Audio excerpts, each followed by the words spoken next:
안녕하세요, 여러분. 반갑습니다. 오래간만이에요. 제가 11월 들어서는 엄청 바빴어요. 저희가 11월 3일 날에는 저희 교회에서요, 은퇴식, 위임식, 그 다음에 취임식이 있었나? 예, 그래, 이 취임, 그렇죠? 취임식이 있었고요. 그 다음에, 또 11월 17일 날에는, 아, 저희 교회에서 추수감사주의를 지켰습니다. 왜냐하면 셋째 주일인 17일 날은 자치별로 각 기관별로 활동을 하기 때문에 둘째 주일을 추수감사주일로 지키느라고 부지런히 준비도 했고 음식 준비도 했고요. 온 성도들이 정말 아주 만찬을 즐기면서 하나님께 감사했습니다.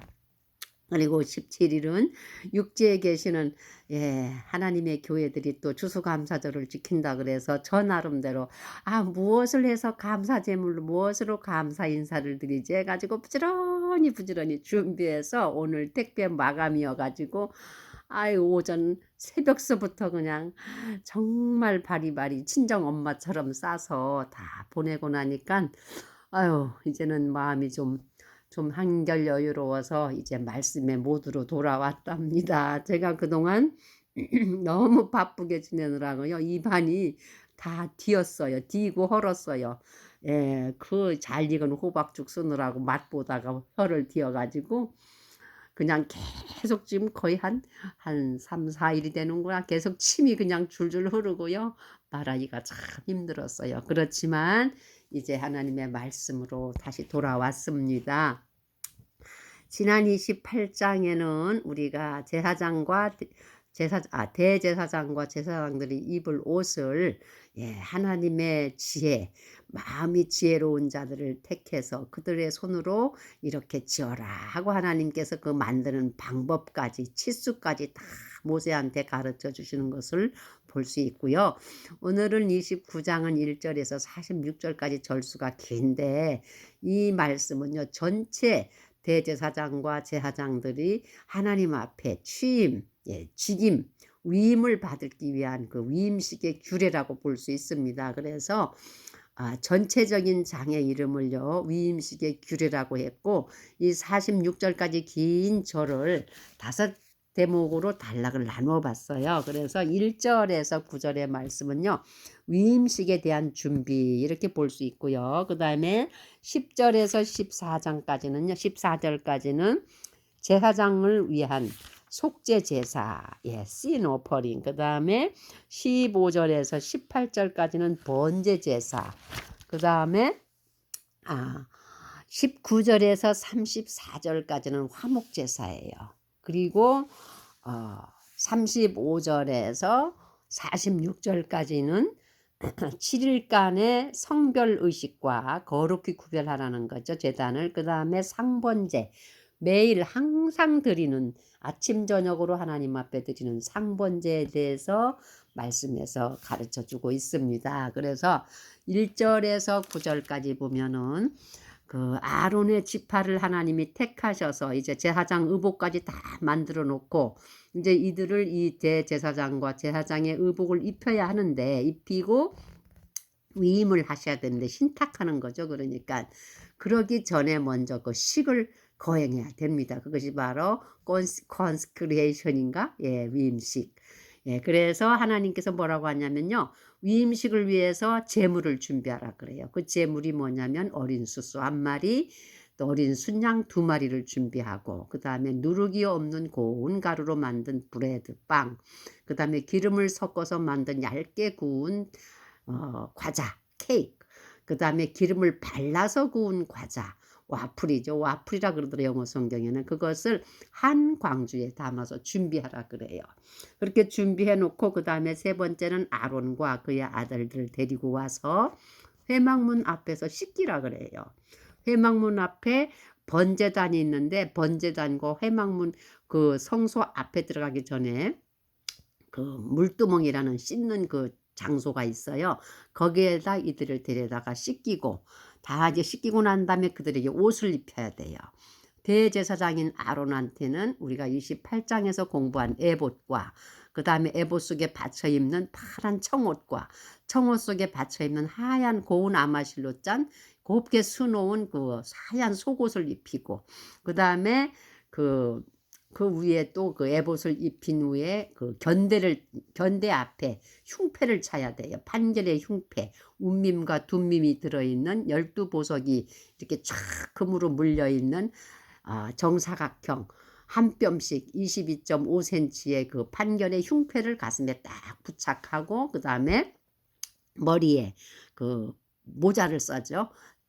미트리라는 그 모자, 하얀 아마실로 짠 모자인데 대제사장이 쓰는 모자는 앞에 청색 띠가 둘러있고 그 청색 앞에 금으로 된 패, 여호와께 성결이라는 그 금패를 붙이라 그랬어요.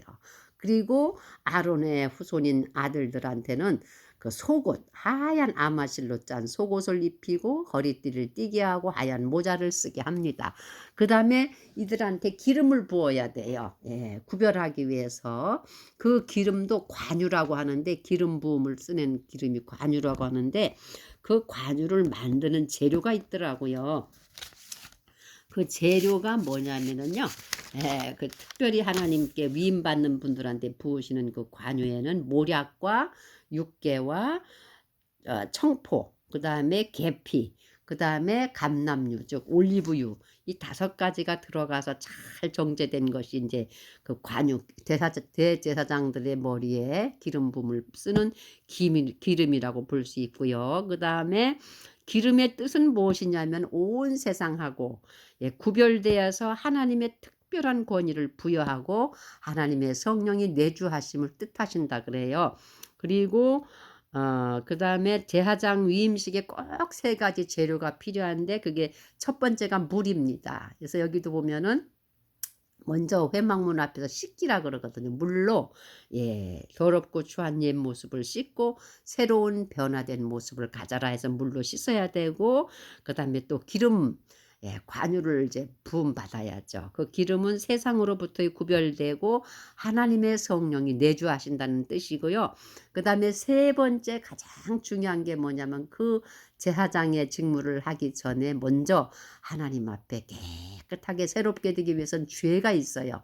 그 죄를 용서받기 위해서는 피가 필요하다 그래요. 그래서 10절에서 마지막 장까지 쭉 마지막 절까지 나오는 거 보면 계속 피에 대해서 언급을 합니다. 그 피에 대해서 나오는 것이 속죄제요, 번제요, 화목제요. 매일 드리는 상번제에 전부 피가 동반되는 걸 볼 수 있거든요. 이것은 뭘 말하냐면 이 피가 없이는 하나님 앞에 전적인 회개가 일어나지 않는다는 거죠.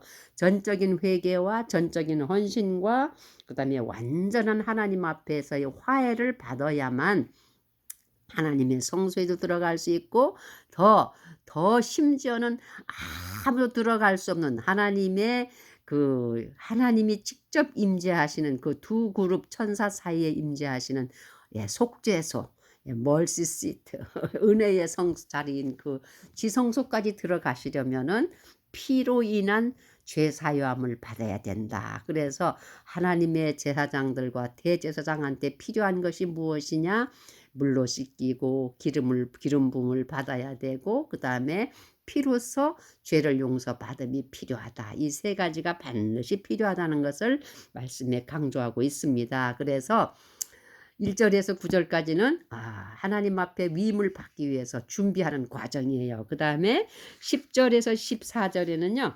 제사장들을 위한 속죄 제사가 있습니다. 그 속죄 제사가 보면은 그 숫소와 양 2마리를 준비하라 그랬는데 첫 번째 숫소를 잡아서 하나님 앞에 그 피를 바치게 되는데 잡기 전에 아론과 그의 아들들이 그 숫소의 머리에다 안수하는 모습이 나옵니다. 그 안수한다는 것은 무엇이냐면 그들의 죄를 그 숫소한테 전가시키는 거예요. 우리가 죄인이니까 우리가 죽어야 마땅한데 네가 우리를 대신해서 죽어다오 하고 죄를 넘기는 거예요. 그러면 그 죄를 지은 그 죄짐을 맡은 그 숫소는 회막 옆에 가서 회막문 앞에서 회막문 주 앞에서 죽여요. 하나님 앞에서 그 숫소를 죽이고 이것은 곧 예수 그리스도의 죽음이라고도 볼 수 있고요. 그 다음에 그 피를 제단 뿔들에 바릅니다. 제단의 뿔들은 하나님의 권위, 하나님의 능력, 하나님의 구원 이런 걸 상징하는데 그 제단 내 모퉁이에 있는 뿔에 전부 그 숫소의 피를 바르게 됩니다. 그리고 남는 피는 제단 밑에다 쏟으라 그랬고요. 그다음에 그 번제단, 못으로 만들어진 번제단에다가 이제 그 숫소에게 있는 내장 속에는 모든 기름과 중요한 부분에 있는 꺼풀과 아주 중요한 요소들을 다 태우게 돼요. 그러면 하나님께서 그 이제 연기를 흠양하신다 그랬고요. 그다음에 그 숫소의 고기와 똥과 가죽과 배설물들은 전부 진영 밖에, 진영 밖이라는 건 뭐냐면은 성소의 휘장 밖에, 밖에서 불로 태우라 그랬습니다. 저는 이 말씀 보면서 어머, 우리 예수님께서도 그 하나님 예루살렘 성 안에서 돌아가시지 못하고 성 밖에서 십자가에서 돌아가셨잖아요. 태워지잖아요. 아유, 어쩌면 예수님은 가장 그 제물로 드리는 숫소 부위에서도 가장 예, 하대 하 취급을 받는 가죽과 살코기와 그다음에 배설물과 같이 진 밖에서 불사르는 바쳐지는 우리 예수님의 그 거룩한 희생을 제가 생각하게 됐답니다. 그다음에 요 14절까지의 말씀이 대제사장과 제사장들이 위임할 때 첫 번째 드려지는 제사가 속죄 제사입니다.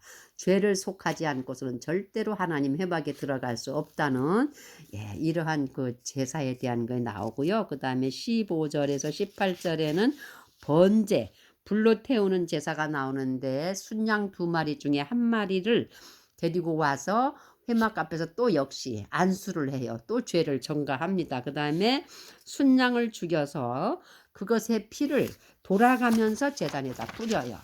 그리고 순양을 여러 조각 내어 가지고 내장과 다리를 씻는다 그랬습니다. 왜 씻어야 되는? 내장은 잡는 과정에서 피로 오염이 됐고, 다리는 여러 가지 그 아주 안 좋은 곳을 돌아다녔던 다리이기 때문에 깨끗이 씻어서 제단 위에 올려놓으면은요, 그것이 온전히 불로 태워지면 아주 향기로운 냄새가 나서 주께 예비하여서 드리는 헌물이니라 이랬다 그래. 고기 타는 냄새가 주님 앞에 드려지는 헌물, 번투 오퍼링이라 그랬고요. 그 번투 오퍼링이란 뜻이 뭐냐면 올라가다 이런 뜻이래요. 그래서 희생 제물의 전체를 태워서 온전히 바치는 헌신이라고 볼 수가 있고요. 로마서 12장 1절에는 보면 너희는 너의 몸을 거룩하고 하나님께 받으실 만한 살아있는 희생물로 드리라 하는 말씀이 있습니다. 우리가 하나님께 헌신해요, 하나님께 드리겠습니다 하면은 온전히 드리라는 거래요. 그것이 번제의 뜻이랍니다. 그 다음에 세 번째 제사가 19절에서 34절까지 말씀이 나오는데요. 이건 화목제예요. 피스 오퍼링이라 그래야 되나?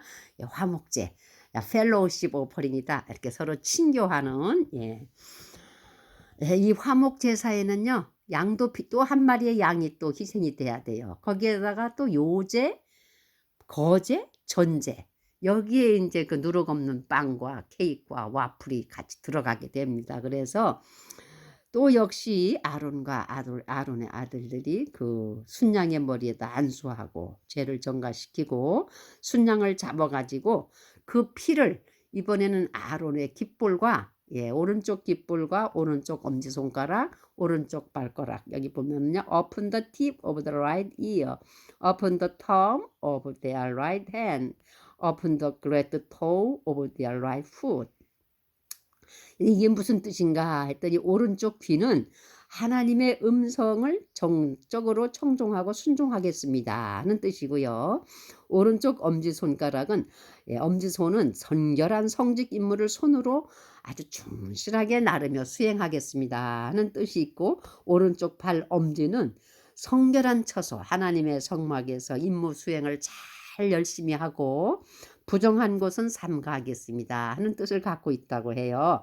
그리고 이렇게 이제 그 제사장들의 오른쪽 깃볼과 오른쪽 엄지손과 오른쪽 엄지발 여기다 이제 먼저 그 순양의 피를 바른 다음에 그 제단 위에다가 피를 뿌리라 그랬어요. 그리고 제단 위에 있는 피와 기름 부음에 쓸 관유를 아론과 그의 아들들의 옷에도 뿌리라 그랬습니다. 왜냐하면은 속죄의 피로 허물이 사함을 얻고 성별의 기름으로 성결함을 받아야 되기 때문에. 그 다음에 거기 요제 헌물이라는 게 나오는데요. 그 요제 헌물은 뭐냐면은 떡 광주리에 있는 누룩 없는 빵과 케이크와 그다음에 와플, 요거를 그 아론의 그 자손들의 손에 그 떡 광주를 이렇게 들고 흔드는 거래요, 요제가. 흔드는데 아무렇게나 좌우로 흔드는 게 아니고요. 흔드는 것도 그 이제 그 양식이 있더라고요. 그 요제 흔드는 방법이 보면 앞에서 뒤로 흔들고 또 위에서 아래로 흔드는 것이 요제랍니다. 그 떡광주를 가지고 흔들 때 또 순양의 가슴살, 가슴도 갖고 흔들어요. 그다음에 거제는 또 뭐냐? 거제는 이렇게 그 광주리와 그 순양의 넓적다리, 그것이 이제 아론 후손들의 그 분깃인데 나중에는 그걸 먹게 되거든요. 그것을 이렇게 하나님 앞에 들었다 내리는 것이 거제라고 합니다. 그다음에 전제는 뭐냐? 예. 포도주와 같은 그 음료를 술처럼 이렇게 부어 드리는, 그것이 전제라고 합니다. 그래서 복음서에도 보면 전제라는 말이 나오는 것을 우리가 볼 수 있었는데요. 이렇게 화목제에는 어린 순양의 그 희생의 피도 따르지만 그 1절에서 9절까지 준비하라고 하신 누룩 없는 빵과 케이크와 와플, 얇은 과자, 이것도 같이, 그다음에 하나님 앞에 드려주는 포도주도 같이 이렇게 드리는 것을 이제 화목제로 이제 나오게 되거든요. 그다음에 이 화목제를 드리면서 이 화목제가 드려짐으로 인해서 대제사장과 제사장들의 위임식에서 드려지는 속죄제, 번제, 화목제로서 모든 제는 끝나게 돼요. 그래서 이 제가 끝나게 되면은 이제 뭘 하느냐? 그다음에 이분들이 그 남는 음식을 먹게 돼요. 제사장들이 먹게 되는데 그것도 어디서 먹냐면요. 회장의 성막 문 옆에서 이 고기를 먹게 돼요. 빵도 먹게 되고. 그런데 아무나 그 빵을 먹진 못합니다. 낯선 자, 스트레인저, 하나님과 관계가 없는 이방인들이 그 음식을 같이 먹을 수가 없다고 말씀이 하고 있고요. 그 다음에 또 그 음식을 먹다가 남겨두게 되면은 아침까지 남겨두지 말라 그래요. 남아진 음식은 누구를 주거나 이러지 말고 다 불로 태워라. 이건 뭐냐면 하나님 앞에 드려진 제물은 그 남은 부분을 그 당일에만 먹을 수 있었고 소홀히 취급되어서는 안 된다. 그런 뜻을 갖고 있다 그래요. 그리고 5번째 보면은 7일간의 35절에서 46절까지 보면은요. 그 다음에 7일간의 이래 동안 거룩히 구별하는 구별하는 성별 행위가 있어요. 그때에 보면은 제단을 위해서도 거룩하게 구별하라 그랬거든요. 7일 동안. 그러면 그 제단이 굉장히 거룩하게 되어서 그 제단에 닿는 자마다 거룩하다 그랬어요. 그 제단이 거룩한 게 아니고 하나님 앞에 거룩한 의식을 행함으로써 하나님의 거룩하심이 그 제단에 임한 거예요. 그래서 하나님의 거룩하심으로 인해서 거기 보면 37절에 너는 이래 동안 제단을 위해 속죄하되 그것을 거룩히 구별할지니라. 그리하면 그것이 지극히 거룩한 제단이 될 것이요 그 제단에 닿는 것은 무엇이든지 거룩하게 되리라. 하나님 앞에 거룩하게 구별된 것은 하나님이 거룩하시기 때문에 그 제단 자체도 거룩해서 그 제단에 스치는 것도 또한 거룩하게 된다는 놀라운 은혜지요. 그 다음에 매일 드리는 헌물, 상번제라고 하는데요. 이렇게 거룩하게 구별된 제단에 이제 아침 저녁으로 어린 양을 준비해서 양을 드리는데 그 양 한 마리에다가 양만 드리는 것이 아니라 밀가루 10분의 1 에바와 찌은 기름 14분의 1 흰, 또 음료 헌물 포도주 4분의 1, 요제와 그 전제가 다 들어가는 것 같아요. 그래서 10분의 1 에바가 뭘까 했더니 그 에바가 고체를 이 부피를 측량하는 건데요. 그것이 23리터 정도 된다 그래요. 한 에바가. 그다음 많은 거죠. 그다음에 그 4분의 1 흰이라는 그 부피가 리터로 보면은요 3.7리터래요. 1 흰이. 그래서 그 음료까지 여기 보면은 포도주까지 여기 전제. 그래서 41절에 보면 다른 어린 양은 저녁 때, 그러니까 아침 저녁으로 이렇게 양을 드릴 때에 밀가루와 그다음에 기름과 그다음에 음료 이거를 같이 해서 하나님 앞에 드려서 하나님께서 예 주께 드리는 헌물로 삼을지니 이것은 너희 대대로 42절 너희 대대로 주 앞에서 회중의 성막문에서 항상 드릴 번제 헌물이니라. 내가 거기서 너희와 만나고 거기서 내게 말하리라. 43절에서 46절까지는 굉장히 중요한 핵심의 말씀을 하시고 계셔요.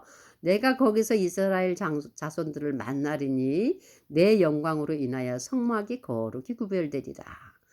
하나님이 영광으로 인해서 성막이 거룩이 된다는 거고요. 그 다음에 회중의 성막과 제단도 거룩히 구별하여 또 아론과 그의 아들도 다 거룩히 구별하여 제사장의 직무로 나를 섬기게 하리라.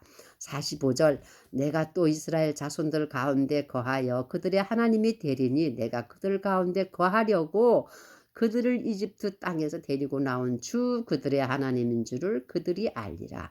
나는 주 그들의 하나님이니라. I am the Lord their God. 이렇게 마무리를 합니다. 이렇게 제사장을 준비시키고 위임시키고 제단을 거룩하게 하고 속죄제, 번제, 화목제, 매일 드리는 번제 이 제사 후에는 항상 하나님께서 임재하셔서 백성들과 만나 주신다 그랬어요. 제사장과 만나는 것은 곧 제사장들이 또 백성들한테 그 하나님의 말씀을 전하니까 백성들을 만나게 되는 거거든요. 그래서 이 일을 하시기 위해서 내가 너희를 이집트 땅에서 불러내었다.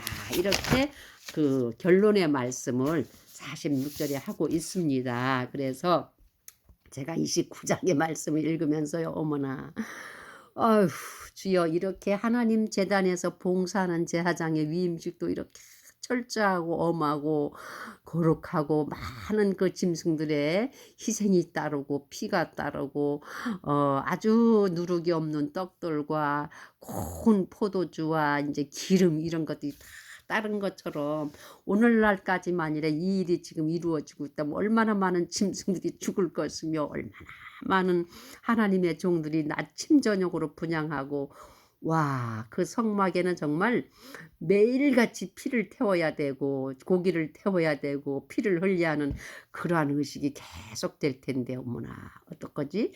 근데 예수님께서는 단 한 번의 제사로 히브리서에 보면 한 번의 제사로 모든 것을 이렇게 종결하시는 걸 볼 수 있고요.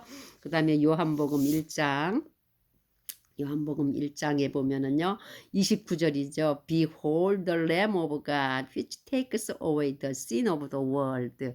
보라 세상 죄를 지고 가는 하나님의 어린 양이로다. 예수님께서 온 세상의 죄를 짊어지고 가시는 하나님의 어린 양이라 그랬고요. 요한복음 19장 34절에 보면은 군사들 중에 하나가 창으로 그분의 옆구리를 찌르시니 즉시로 거기서 피와 물이 나오더라. 양과 소를 잡았을 때 그 피를 제단 뿔에 바르고 제단 밑에 쏟으신 것처럼 우리 주 예수님께서도 영문 밖에서 숫소의 고기와 가죽과 똥과 배설물을 태우는 그 영문 밖에서 이방인의 손을 통해서 창으로 옆구리를 찌르셨을 때에 거기서 물과 피가 나와서 땅에 흘러내렸다 그랬습니다. 이것이 온 세상의 죄를 없애시려고 흘리시는 하나님의 어린 양, Lamb of God, 하나님의 어린 양이죠. 그리고 이렇게 성막에서 수고하고 헌신하는 제사장들은요, 어떤 사람들이냐면요, 죄의 대속을 받아야 하고 온전한 희생과 생명의 피를 하나님께 드려야 되고 끝없는 기도와 헌신을 하는 사람들이 대제사장이 되고 제사장들이 되는 사람인 것처럼 우리 예수님께서도 이 땅에 계실 때에 온 인류의 죄를 대속하기 위해서 세상 죄를 지고 가는 하나님의 어린 양이 되셨고 그 다음에 온전히 하나님 앞에 자신을 드려서 십자가 위에서 다 이루었다. 아버지여 어찌하여 나를 버리시나이까. 이 말씀을 하시면서 마지막에 가서는 다 이루었다. 내가 온 것은 세상 모든 사람들을 하나님께로 이끌기 위해서 자신이 직접 피를 흘리셔서 희생하시는 모습을 볼 수 있고요. 예수님께서는 대제사장 중에 대제사장이에요. 멜기세덱의 반차를 따랐다는 것처럼요. 우리 예수님께서는 끝없는 기도와 헌신과 자신을 버림으로써 인류를 구원하시기 위해서 수고하시는 대제사장의 직무를 감당하시는 모습을 볼 수 있거든요. 그래서 히브리서 5장 7절에 보면 그분께서는 친히 육체로 거하던 때에 자기를 사망으로 능히 구원하실 분에게 강렬한 부르짖음과 눈물로 기도와 간구를 드리셨고, 이런 말씀도 있고요. 예수님께서 살아계실 때 하신 말씀이, 이 땅에 계실 때 하신 말씀이, 내 아버지께서 일하시니 나도 일한다. 그리고 나는 이 일을 이루기 위해서 왔노라 하고 종종 복음서에서 말씀하는 걸 우리가 보고 듣고 느낄 수가 있습니다. 그래서 구약시대의 모세가 하나님의 산에서 받은 모든 규례와 법도도 이렇게 엄하고 거룩하셨는데, 하물며 우리 신약시대에 마지막 때를 살고 있는 우리들에게는요, 이 땅에 친히 사람의 몸으로 나타나신 하나님, 우리의 속죄를 하기 위해서, 대속하시기 위해서 오신 하나님의 어린 양, 또 우리를 위해서 자신을 온전히 들여서 태워서 하나님 앞에 향기로운 향기가 되셨던 번제 제물이신 예수님, 그 다음에 하나님과 인간 사이의 죄를 해결하시고 하나님 앞에 누구든지 나와서 아버지 하나님 하고 부를 수 있도록 화목시켜 주신 그 예수님, 이러한 예수님은 친히 얘기하셨죠. I am the way, I am the light, I am the life. 나는 길이요 진리요 생명이다. 누구든지 나로 말미암지 않고는 하나님께로 올 자가 없느니라. 이것은 곧 무엇이냐? 하나님과 이 땅에서는 모든 오고 또 태어나는 모든 인류를 위해서 예수님만이 하나님 나라에 올라갈 수 있는 유일한 사다리가 되었다는 것입니다. 길이 되었다는 것입니다. 그분이 유일한 길이요 생명이요 진리가 되었다는 것을 오늘 출애굽기 29장에서 이렇게 하나님 앞에 수종 들고 봉사하는 제사장들도 성별하게 속죄와 번제와 화목제를 드림으로 하나님 앞에 나가는 길을 그 위임받는 것처럼 이렇게 엄하고 지엄한 하나님의 율법이 있었는데, 오늘날에 우리에게 너무너무 쉬운 방법으로 우리 주 예수 그리스도의 이름으로 기도하고, 예수 그리스도의 이름으로 우리가 헌신하고, 예수 그리스도의 이름으로 우리가 죄를 용서받고, 예수 그리스도의 이름으로 하나님과 친교하고, 얼마나 놀라운 분이 예수 그리스도이십니다. 그는 하나님의 어린 양, 그는 가장 보배롭고 귀한 하나님의 어린 양이시면서 사람이시면서 하나님이신 예수 그리스도의 은혜로 오늘도 우리가 출애굽기 29장 말씀 속에서 예수님의 피에 대해서, 예수님의 화목에 대해서, 예수님이 매일 우리를 위해서 번제를 드리시는, 기도를 올리시는 그분이시라는 것을 이 시간에 같이 공유하며 나누면서 은혜를 받고 있습니다. 사랑하는 여러분들, 어려움 가운데서도요, 우리 앞에 계시는 예수 그리스도를 생각하셔서 그분이 우리의 구속주요, 그분이 우리의 화목제시요, 그분이 우리의 번제 제물이 되신 그분의 은혜를 생각하셔서 늘 믿음으로 승리하시기를 우리 주님의 이름으로 축복하며 기도합니다. 아멘. 할렐루야.